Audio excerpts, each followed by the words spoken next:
O di, bagong hard ka ngayon na driver. Siyempre, taga-probinsya ka, nag-apply ka dito sa Manila. Di, bagong hard ka, natanggap ka ngayon. Talagang family driver. Talagang, siyempre, pagkitagiras ka, di ba? Eh di ngayon, sabi ng mom mo, Kuya, mamaya, kaya lalabang tayo ha. Makikikasal ako. Siyempre, yes ma'am, sabi ko. Talagang pagkitagiras ka di ba? Talagang niwaste mo na ngayon.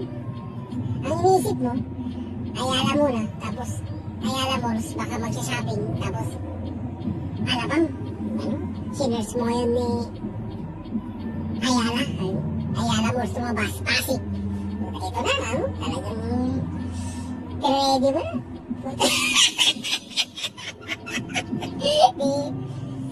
Kaya na si ma'am, naka-base na base, talagang pinagbuksan mo pa. Kuya, let's go. Yes ma'am, talagang pinagbuksan mo pa. Ay mamaya, medyo tumagal. Kuya, andito na ba tayo? Opo ma'am, andito na tayo ma'am. Ayala Malls, Pasig. Talagang sigurado,